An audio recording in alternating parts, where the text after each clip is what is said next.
Thanks for joining us on Outside today. The 2012 Outside Travel Awards are the culmination of years of research and the collective input of dozens of experts from all around the world. The list is out, and Stephanie Pearson joins us to take a look at a few of the winners.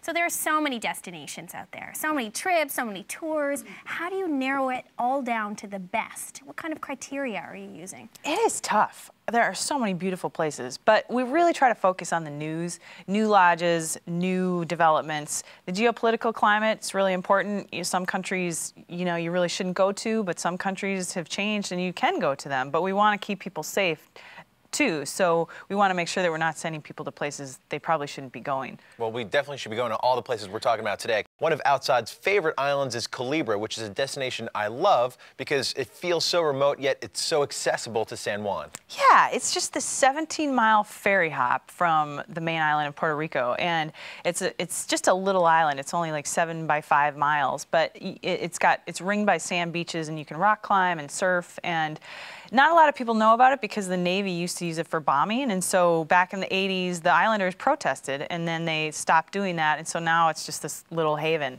Nice. Yeah. So I know one of the great things about Puerto Rico is that you don't need a passport to get there.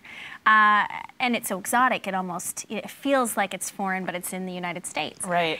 Does that apply to the island as well? Yes. Okay, great. Don't need a passport. Love it. Because, benefit. with international travel, sometimes it can be a bit more of a hassle, but sounds like this destination's a great, weekend escape, too. It's great. Mm-hmm.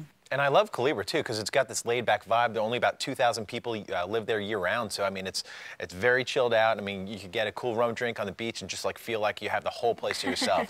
It's awesome. All right, and the winner in the Best Island category? The winner is the Seychelles. Tell us about Which is where?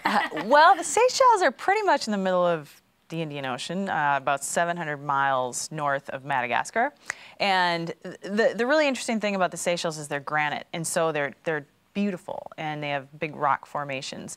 But you stay on Mahe, which is the main island, and it's got some pretty reasonable places to stay. But then you can spiral out and go to these private islands, many of which are owned by one company. And so, for example, if you really want to splurge on your honeymoon, Kate and William allegedly stayed at the North Island, which is this amazing island. And they have, I think, 11 or 12 bungalows, half of which are outside, very, very private. But the interesting thing about this island is that they rehabbed it from a former plantation, and so it was infested with a lot of animals that shouldn't have been there.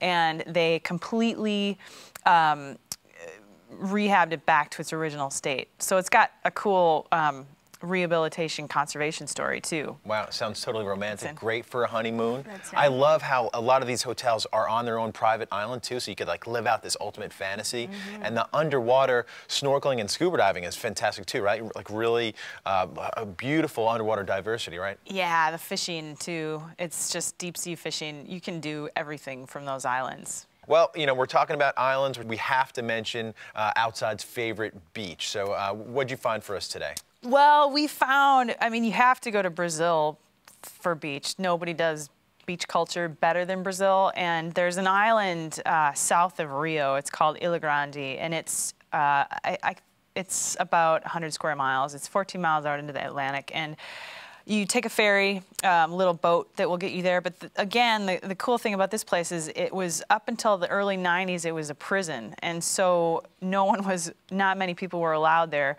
Right. But then after the prison closed, they turned it into a reserve. So it's just this nature paradise. It's got 3,000-foot peaks on it. And it's ringed by beaches that very few people go to. So you can take your surfboard, hike to a beach, and it's just, you'll have the waves to yourself. And we're talking about gorgeous, sugar white sand beaches here, right? Yes. Sounds amazing. It is. Thank you so much for being here, Steph. You've given us more beaches, more islands, more destinations to put on our list. Where's my suntan lotion? Thank you so much. That place in Brazil sounds unbelievable.